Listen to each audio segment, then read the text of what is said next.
काय करायचं ठरवलंस तू? जानकीला जाऊन सगळं खरं खरं सांगेन मी. दारू प्यायला की माणूस खरंच बोलतो. भाऊजींच्या रूम मध्ये गेले होते. पायात रुतलेला काटा जास्त दिवस असाच राहिला तर त्याचं कुरूप होतं म्हणतात. मला कोण भाऊ बिव नाही माहितीये मला, सक्का भाऊ तो पक्का वैरी. वाकनीसांनी चौकशी केली तेव्हा कळलं की त्याच्या आईला ऑपरेशनची काही गरजच नाहीये आणि तरीही त्यांनी वाकनीसांच्याकडून 5 लाख रुपये घेतले ऑपरेशनसाठी. एक ना एक दिवस राजन माझ्या समोर येऊन उभा राहीलच की. जाऊ दे ग, कदाचित गोळी लागून तो नाही आत्याबाई,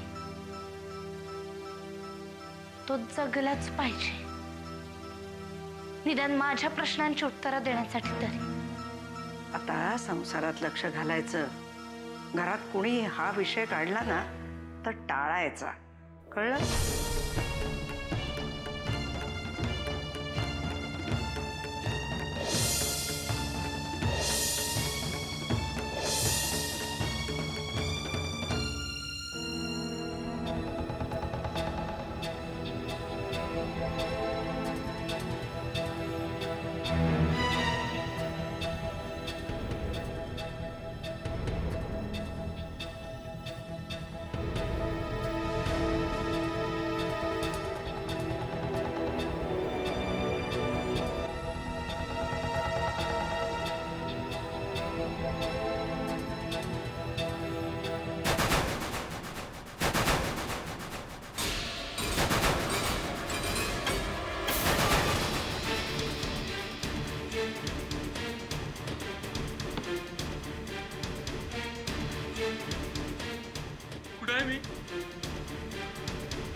दार उघडा ना.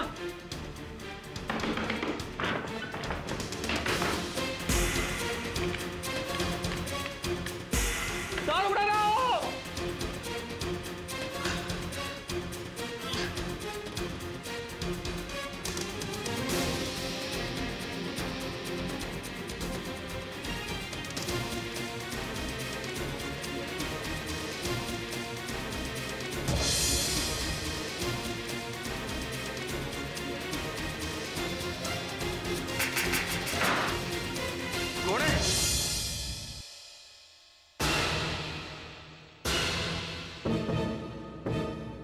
कोणा तुम्ही?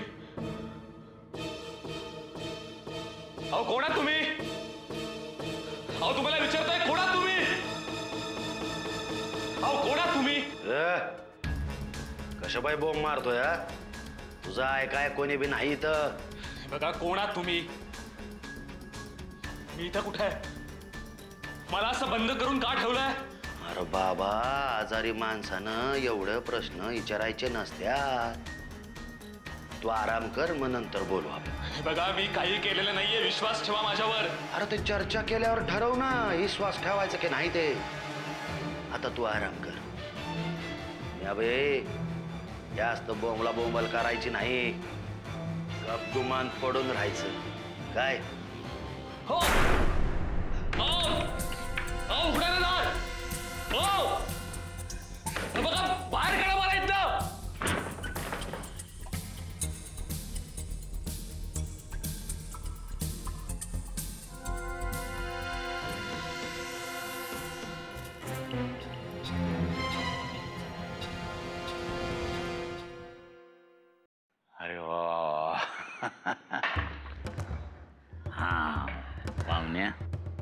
दारू प्याला की नाही माणूस खरं बोलतो.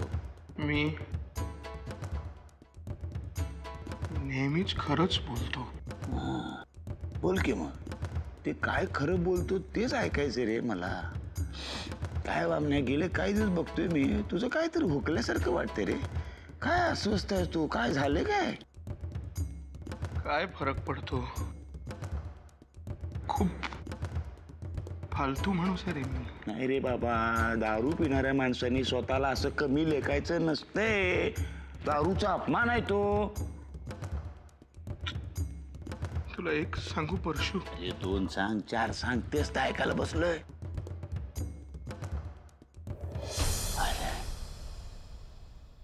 तू खूप सुखी माणूस आहेस. होय? कसं कसं काय कसं काय?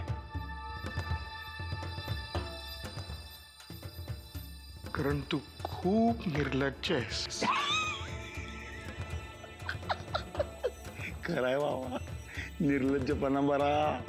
पण नरसिंह दादा सारखा आतल्या घाटीचा माणूस लई डेंजरस. खरंय. नरसिंहदा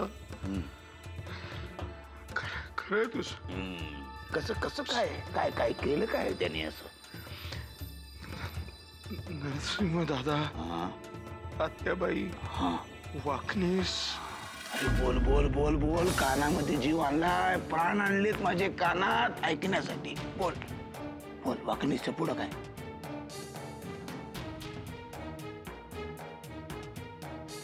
परशु फसवा फसवी आहे सगळी.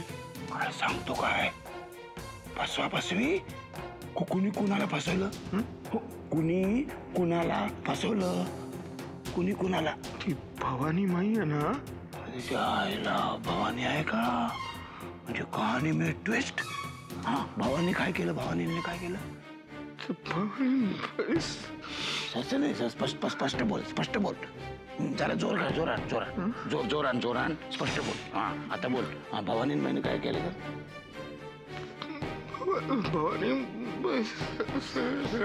भवानी मैंने काय?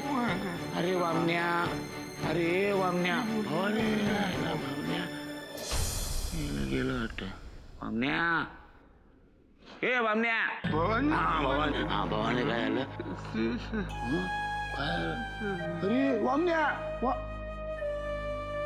गेलं. आईला त्याच्या भवानी माई. दारूच एक वाईट असते. बोलणाऱ्या माणसाला गप करते आणि गप असलेल्या माणसाला बोलायला लावते.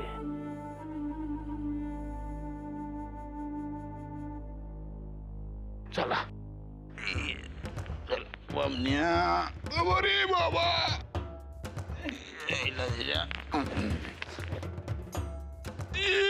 पॅकिंग लावतो. पॅकिंग माल पडला नाही पाहिजे. चला दारू आपण पिवावी.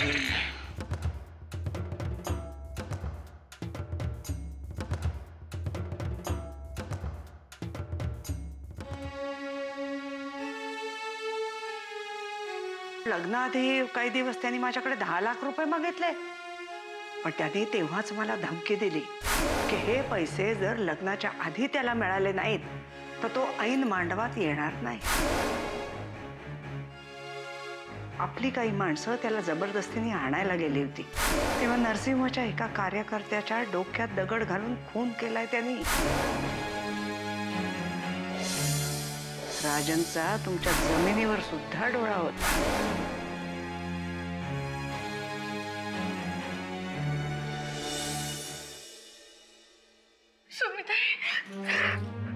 जानकी, काय झालं? कोणी काही बोललं का तुला? काय झालं रडायला जानकी? राजन. राजन? काय झालं राजनला?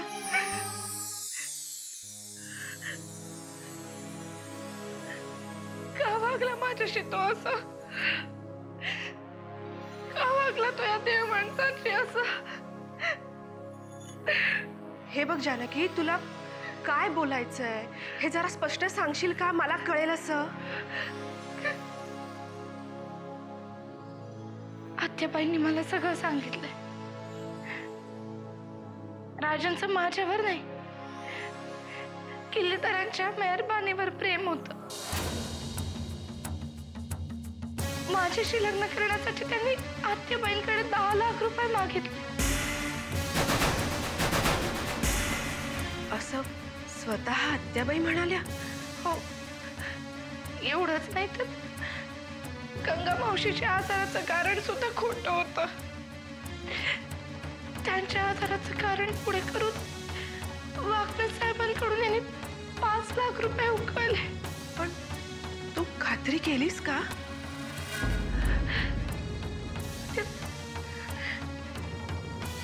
खात्री काय करायची आहे त्यात?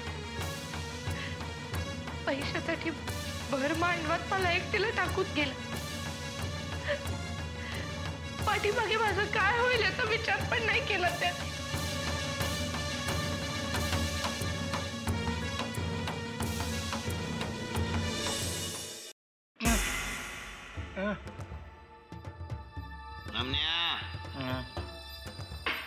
ये वामण्या, अरे काय लेखा हा रस्त्यावर बेवडे पडतात तसा काय पडलाय तू? किल्लेदार आहे किल्लेदार. माणसाने किती पण दारू प्याली की नाही किल्लेदाराने तरी ताट उभं राहायला पाहिजे. किल्लेदार नाहीये मी. किल्लेदारांच्या घरातली अडगळीची वस्तू. अरे यायला, अरे वामण्या असं बोलायचं नाही. किल्लेदार आहे तू किल्लेदार. दारू प्यायल्यावर माणूस खरं बोलतो की नाही? आता खरं खरं सांग मला, राजन कुठं आहे? लग्नाला तो का नाही आला? या विषयावर दादा तुला काय बोलला होता का? मला नाही माहिती. ए वामण्या वामण्या, हा मग तू लग्नामध्ये असं येरझाऱ्या का घालत होता? तू येरझाऱ्या का घालत होता? मला नाही माहिती. अरे माहित नाही तुला तर मग तू काय झक मारली आणि दारू प्याला एवढी? अरे वामण्या वामण्या वामण्या, हे बघ खरं खरं बोलायचं. त्या वाकणीस आहे ना, वाकणीस, हे माझ्याकडे बघ, वाकणीस. वाकणीसवर गोळ्या मारल्या तेव्हा तू तिथं काय करत होता? अरे मी नाही रे बाबा, तू. अरे तू तिथं काय करत होता वाकणीसवर गोळ्या मारल्या तेव्हा? राजनला भेटायला गेलो मी. आता कसं खरं बोलला? आता मला सांग, राजनला का भेटायला गेलता? राजनला का भेटायला? ए वामण्या वामण्या, राजनला का भेटायला गेलता? तुला काय करायचंय? ए वामण्या, हे बघ नवीन नवीन बेवडा आहेस. दारूचे नियम माहित नाही. दारू प्यायल्यावर माणसाने खरंच बोलायचं असतं. सांग मला, राजनला भेटायला तू का गेला होता? भाऊजी, तुम्ही यांना हवेवर फिरायला नेणार होतात ना? हवेवरच आहे तो. इतकी डोसले हवेतच तरंगतोय. अहो काय बेवडा मारून काय बरं ते कळेच ना. तुम्ही तरी विचारून बघा काय कळते काय. भाऊजी प्लीज, हात जोडते मी तुमच्या समोर. ते आधीच खूप वैतागले. तुम्ही त्यांना आणखीन त्रास देऊ नका. हो, माझ्यावर नाही वैतागलाय तो, तुमच्यावर वैतागलाय. कसं ओरडला त्याला? अरे काय नवरा आहे का गडी आहे? माझं प्रेम आहे त्यांच्यावर. हे असं प्रेम, याला गाढवी प्रेम म्हणतात. गाढवी प्रेम. एकतर तुम्ही त्यांना अजून पाचले, मग मलाच काय ज्ञान शिकवताय? ते जे काही गाढवी प्रेम आहे ना, ते तुम्ही करता तुमच्या बायकोवर. वहिनी, तुमचं जळतंय आता. ते तुमचं कसं विजवायचं ते बघा, आम्हाला ज्ञान नाही शिकवायचं. भाऊजी, आपण एकत्र मिळून भांडायला घरात बरीच कारणं आहेत. आपण का एकमेकांशी भांडतोय? आता कसं पॉइंटवर आला. आता आपण एकत्र त्याला विचारू राजेंचं काय झालं. या भाऊजी प्लीज, मला जरा मदत करा. यांना उचलायला मदत करा. उठा मी आधी त्याला विचारू. राज, ए बाबा, हे राजेंचं काय? प्लीज यांना उचलायला मदत करा, नाही घर भर बोबा ठेवायचा. चला उठा. अरे वा, देवा पाय खाली करतो त्याला, बसवतो त्याला. गणपती बाप्पा बसला. चला आता उठा. आहे काय ताकद तुमच्या? रेडा झाला तिच्या आईला. चला जाऊन दे गाडी, जाऊन दे. लेफ्ट मारा, लेफ्ट मारा, राईट मारा. एक मन म्हणतं की आत्याबाईंचं बोलणं खरं आहे, पण दुसरं मन मानायला तयार होत नाही. इतकी वर्ष ओळखतो ना ग आपण त्याला. मग तूच सांग. मला असं वाटतं की राजन नाही असा वागायचा, पण माणूस कधी कसा वागेल हे कुणीच नाही ना सांगू शकत. सुमिते,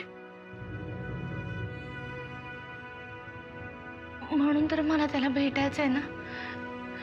तो माझ्याशी असं का वागला ते मला जाणून घ्यायचं. हे बघ जानकी, त्याला भेटण्याचा विचारही मनात आणू नकोस, कारण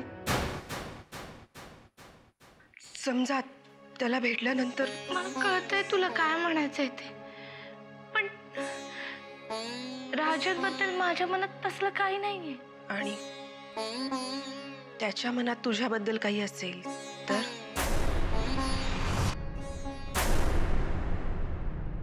ज्या क्षणी मी यांच्या नावाचं कुंकू कपाळी लावलं होतं त्या क्षणी मी त्यांची झाले होते. ते माझ्यासाठी देव आहेत. मग कशाला हा राजनचा विषय? कारण एक माणूस म्हणून मला त्याला जाणून घ्यायचंय. माझ्या बालपणीचा मित्र अचानक असा का वागतो ते मला जाणून घ्यायचंय. हे बघ जानकी, समजा त्याच्या हातून काही चूक घडली असेलच तर तू काय न्यायनिवाडा करत बसणार आहेस का? न्यायनिवाडा करणारे मी कोण? पण आत्याबाई सांगतात तसं खरंच झालं असेल तर मी काही करण्याची गरजच नाही. पांडुरंगच त्याला शिक्षा देईल. आणि समजा त्याची काहीच चूक नाही तरी काही कारणामुळे त्याला असं वागावं लागलं असेल तर. समजा त्याची काहीच चूक नाही तरी काही कारणामुळे त्याला असं वागावं लागलं असेल तर. ज्याच्यामुळे त्याला हे करावं लागलंय ना त्याला मी सोडणार नाही. हे बघ जानकी, उद्या निवडणुकीचा दिवस आहे. उद्याचा दिवस खूप महत्वाचा आहे. त्या दिवशी असं काही घडलं ना तर हे सगळं तुझ्या माथी येईल. नव्या नवरीचा पायगुण म्हणून सगळे तुलाच बोलतील. त्यामुळे हे सगळे विचार तू मनातून काढून टाक आणि तयारीला लाग. तयारी? कसली तयारी? अगं, मी असं ऐकलंय की नर्मदा वहिनी निवडणुकीच्या दिवशी उपवास करायच्या. भाऊजी घरातून बाहेर जाताना त्यांना ओवाळायच्या, नवसाईला नवस बोलायच्या, गरिबांना जेवू घालायच्या. उद्या मी पण हे सगळं करणार. हो, पण त्यासाठी तुला लवकर झोपावं लागेल. भाऊजी येतील इतक्यात. उद्या लवकर उठून त्यांना रमावतीला जायचंय ना? हो. अरे हो, पण बहिणी साहेब जरा डोळे तरी पुसून जा, नाही तर भाऊजींना वाटायचं मीच तुम्हाला रडवलं की काय.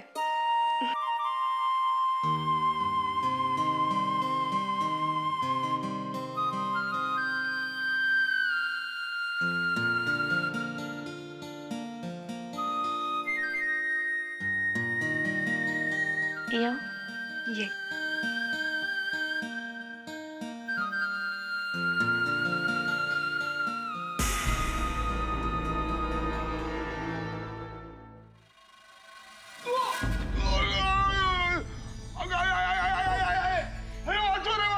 वाटलं का तुम्हाला? मी आपली घाई घाई चालत जात होते तर चुकलं.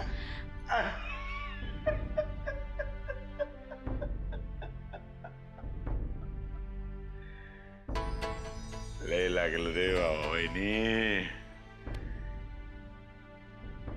काय धक्के असे असतात की त्याची लागलेल्या जखमा दिसतात आणि काय जखमा दिसत नाही. अक्का जो काय ऍक्सिडेंट झाला की नाही त्यामुळे लई मोठी जखम झाली हो. पण कशी दाखवतो मला? पण मी तर हळू चालत होते. तुम्ही हळू चालला होता हो, पण धक्का जोराने लागला. असंच असतंय. आपल्याला पाहिजे तो धक्का, हवा हवासा वाटणारा धक्का योग्य वेळेला योग्य ठिकाणी लागायला पण नशीब लागते. त्यासाठी वेलकम. असे नाजूक नाजूक धक्के रोज मारत जा. तुम्ही काय बोलताय मला काही पण कळत नाहीये. खरं तर ना मी पण त्या परिस्थितीतच नाही हो. मला पण काही कळत नाही. पण घरात आहे काही बंधनं पाळावी लागतात.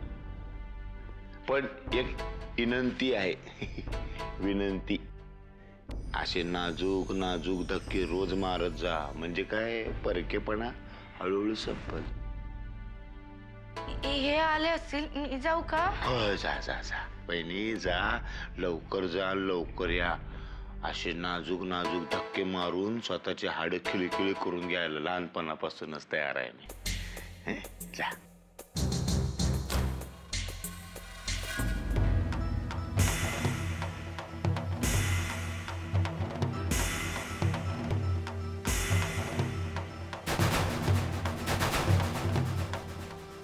मला सोडा, जाऊ दे मला. असं कसं जाऊ द्या. काय गंमत आहे नी वहिनी. एकाच बाईच्या नाजूक मुठीत किल्लेदार घराण्याचे 3 पुरुष मावलेत. एक मोठा म्हातारा त्याच्याशी लगीन केलं, त्याला नवरा बनवला. दुसरा वामण्या, तो तर सारखा मदत करायला तयारच असतोय. आणि तिसरा यो परशुराम, लहान असल्यापासून तुमचा फॅन चाहता. काय पण म्हणा वहिनी, काय तरी गंमत आहे बर का तुमचं.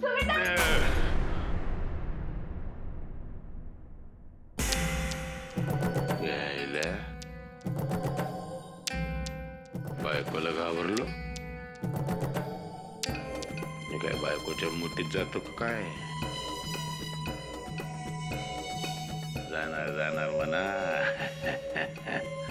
माझं पोरग आहे सुमित्राच्या पोटात. विक्रमादित्य. एकदा का त्याचा जन्म झाला, तो या जगात आला की मग काय मोकळाच हात धरायला.